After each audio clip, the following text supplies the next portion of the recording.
It's the Extra Point Podcast from Arizona's family. I've been wanting to talk to our next guest here on the Extra Point television show and podcast for quite a while, since he won Play of the Night last week, winning the NCAA championship with a throw for the ages. If you had a one shot to win a championship, could you do it? Could you settle your heart rate down and make it happen? Let's talk to the champ, Turner Washington from Arizona State University. And champ, first of all, how's it feel to be the champ again?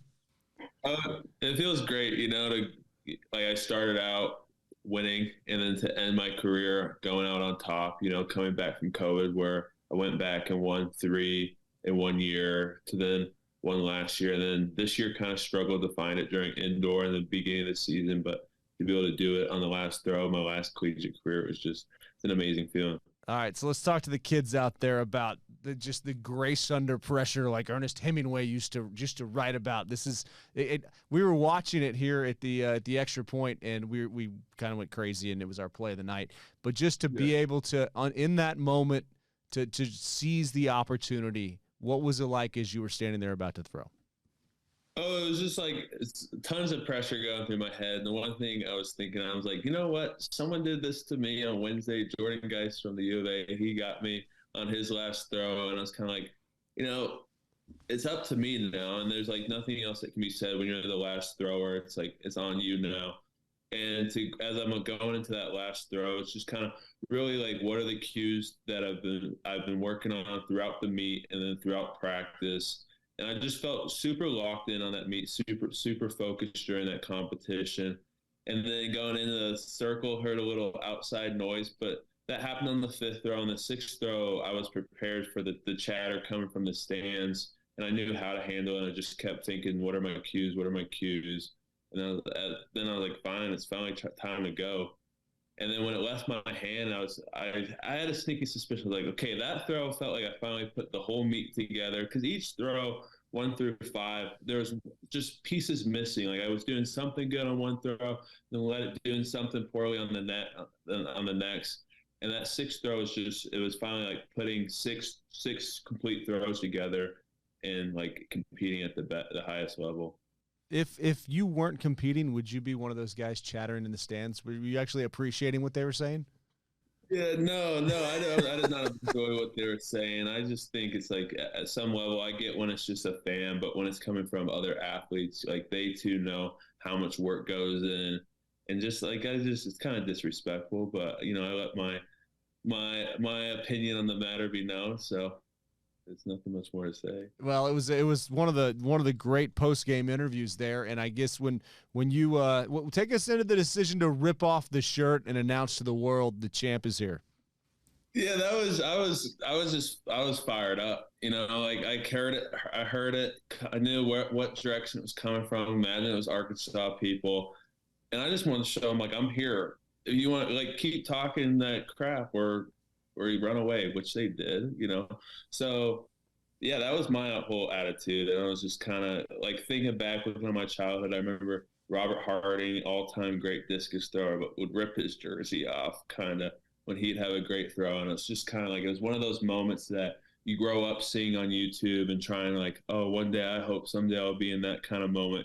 Get to feel what that feels like. And it's just there's no real words. It's just kind of like the whole every throw, every practice throw coming out of retirement, it just kind of everything led to that moment. And as I look back on my collegiate career, I wouldn't change a thing about it because it all led to me being in that position.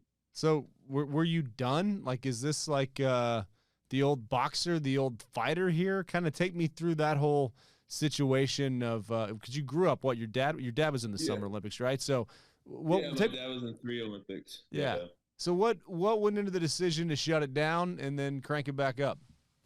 Yeah, so I was just after last season, I was feeling just really burnt out. I didn't have the season that I had gone in wanting, and then just after 10 plus years of doing the same thing, spinning around in circles for days in, day out, hour after hour, and just I never really knew who I was, and still don't know who I am.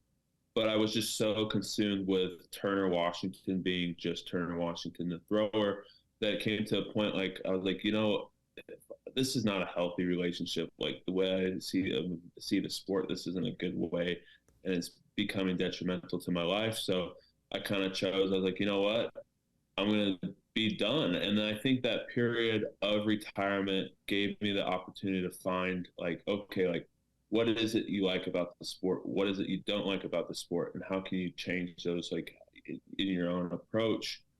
And then come August, we have a new coach come in, Ryan Whiting. And after he takes the job, he reaches out to me and it's kind of like, hey, like, what are your thoughts of coming back? And at this time, you know, I've been on scholarship for 5 years, but I still had one more year of school. And I was like, and I saw how much that really cost. I was like, you know what? Maybe one more year is not too bad. But the mindset I had, I was like, you know, I'm just getting my school paid for. I've done my time. I won championships. I scored a lot of points for this school, and I was like, you know, I'm gonna just play the system. But then with working with Ryan, as each like week went on, I just kind of like, you know, started finding more of that passion with the sport again, and it's like it just started feeling that fire. Some weeks I'd be like, man, do I really have it anymore? But that last throw is kind of like I've been struggling throughout the season of like, do I have that just fire, like that obsession, that care to really compete at that high level? And I think, yeah, Friday night proved that, hey, it's still there, still burning bright. Well, and mental health, the more college athletes you talk to these days, and more people kind of open up about it, and you're chasing greatness, and it's not easy. It's really hard. The suck factor is high a lot of days. So what's your message to other athletes here? And now that the journey is complete, do you sort of feel like there was, you know, something that was kind of meant to be there to go through that?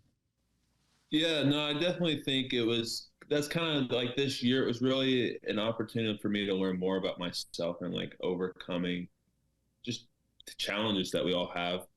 And yeah, it was that opportunity of growth and finding like a true purpose of like, why do I need to wake up and go to practice? You know, it's like I've already won 4 championships.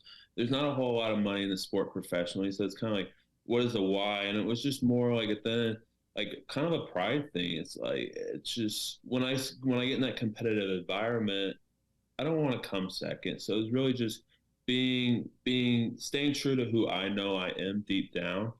And then when it comes to dealing with like that mental health aspect for younger athletes, I think it's just really need to be open with people and like your coaches, because your coach is there to help you and help you succeed. And in a way, they're the ones who work for you. You don't work for them. And I think that's something that a lot of athletes need to hear and take like true to heart. Like, this person doesn't have a job if you're not there. You know, like, they work for you too. Because like if you're young, if you're in high school, you don't work well your coach, you get rid of them. You get a new coach. But you get to college and you kind of get stuck with whoever's the hired person there. And then I think there's just like a loss of dialogue between people.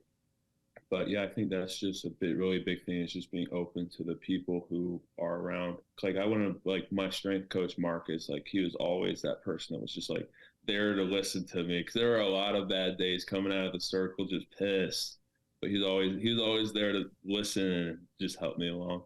So is that, am I listening to a future coach talk here? Or are you hanging him up once again? Will we see you like in the summer game somewhere? What's the next plan? Have you kicked your feet up for like 5 minutes?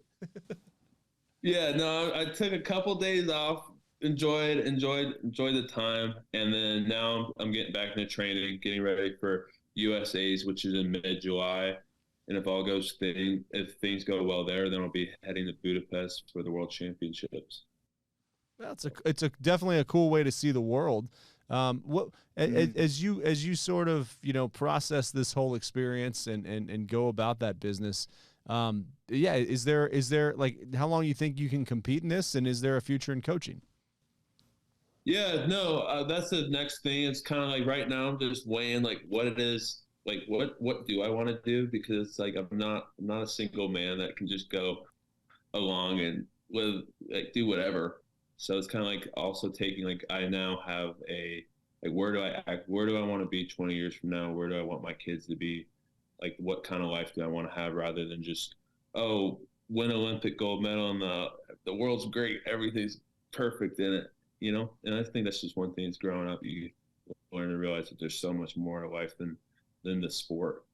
But yeah, definitely would love to coach, and then also looking at going into the WWE, which is like super exciting idea to be able to continue to like compete again with some of the world's greatest athletes and then just put on a show for people. No way. So do you have like a costume picked out or anything? What's that? Do you have to go to school for that? How's that work? I don't know who the character is going to be, but you know, I hope to keep the Turn of Time name going, keep that energy throughout everything. Well, I mean, we if you want like a dry run, we could, put something together here on Arizona's Family, like a, backyard brawl just to kind of get you going there. I got a couple people you can throw down. Some practice in it. Yeah. If you can go off the top rope. But kind of taking that and like sports and competing all over the world. I mean, so you have how many kids? Oh, I don't have kids. I thought you said. No. Oh, okay, I thought you said you had some kids right now. Yeah, I have a girlfriend. I have a girlfriend. I was gonna say like the background. That's not the mark of a single dude right there. That looks. I mean, maybe you put that together. You get the rose there. Yeah, it's been quite the transition from my living situations from single to being in a relationship. Are there any pizza boxes on the floor there? No. Shoes off when you come in the house. It's strict. Well, hey, speaking of transitions, though, I want to circle back to this. Going from Tucson and the U of A to ASU, I mean, very few people have crossed that threshold. So what went into that decision and to see it kind of pay off like it did for you up here? Yeah, that was really a kind of like just a coaching change. I think that not every coach works for every athlete, and that sometimes as an athlete, you just need something new. And I was seeing them like, hey, they're having a lot of success just an hour and a half away. And that my dad knew Blue because they had thrown together the old throws coach. And it was just kind of seemed like this is the place I need to be. And then when I went on my visit upon deciding that I was transferring, it was just one of those things. I remember walking through the parking garage, and it was just, I was like, I need to be here. This is the space where I need to go.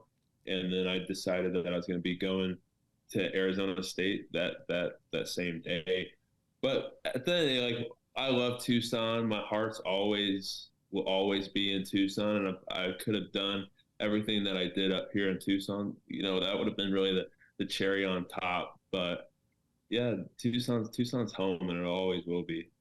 What has been the reaction from your Sun Devil, and also your Wildcat friends and family? What was the cell phone like after that throw to win it? They were super pumped because they know how much goes into it. My mom, she went through it with my dad, family all along the way seeing it, and then just and I think that's this year I was a lot more open to my family members and being kind of talking about, hey, this is what I'm dealing with, this is how I'm feeling. And I think that at the end of the day, that's what keeps a person sane. It's just communication with people that love them. But yeah, it was just congratulations. At this point, I think like by your 6th year, no one cares about the rivalry. It's not that deep, especially in track and field. Like you're like, we're just here to throw things far and have fun. So no, I was getting congratulations from both sides. All right. So do you have another throw like that in you at the World Championships? Is there more there? Do you feel it in the workouts? Are you chasing anything? Yeah, definitely. I think there's a lot more to be done. Like the 66-meter throw is a throw that I felt like I could have thrown at the beginning of the year. It was kind of just something. When am I going to hit a decent mark that I consider decent? And I think that now it was that meet gave me the confidence, and I was like, okay, I know how to compete again. Because after that, taking that year off, and then just going through a slump, you forget just the minute details that go into winning big meets and the planning and preparation. And I think just the whole 2 weeks that were leading up to nationals, where I finally started feeling like myself again as a competitor, as a track and field athlete. Would you recommend the year off to anybody who's been grinding at something for a while to try to try to find out new things. It wasn't even a year. It was a summer, because that was the thing. I had up until that point, I hadn't had a summer break since my junior year of high school. So it was take 2 weeks off, get right back on it. So I think that retirement, which was one of the shortest retirements ever, it was like only 4 months, 3 months, but it was that mentally I'm checked out. Mentally I'm done. I don't care if I have to put my shoes on again. Like, I was in my head, I was done. I didn't care what anyone said. I was done. But at the end of the day, it was money that brought me back. I was like, I don't want to pay for this. So yeah, I think, but taking time away from anything, I think when you've been doing it for years, you need to really process, like, do I actually enjoy this, or am I just doing this because I'm good, or because I've done it for a long time? All right, final question. I know you made your feelings felt about the Arkansas folks, but do you thank them at all for motivating you? I do. There's a little bit of me that I'm like, you know what? Like, if it wasn't for them, I still would have won, but the celebration and the reaction, it wouldn't have been the same. Yeah. What do they say? Can you share that here? Yeah, they were saying, don't slip, nice shorts, your shoelace is untied, and just things like that, like in the middle of my throw. Like, not overly, like, nothing too personal, but it was just, I have a certain respect for what I do and what other athletes do. And it just kind of sent me over the edge a little bit. Well, it definitely worked out. It's been great talking to you here, and we look forward to watching you continue to go. Where can we see you next? Where can we cheer you on? And when can we get you down here in studio for the television show? For sure. I'd love to come down, go home and be on the TV. But July 6th, I'll be in Eugene at the U.S. Championships, competing to make the World Championship team. Awesome. We'll be watching. We appreciate the time. And thanks for doing us proud here in Arizona, a national champion. Awesome. Thank you. The Extra Point Podcast is a production of 3TV, CBS5, and azfamily.com in Phoenix, Arizona.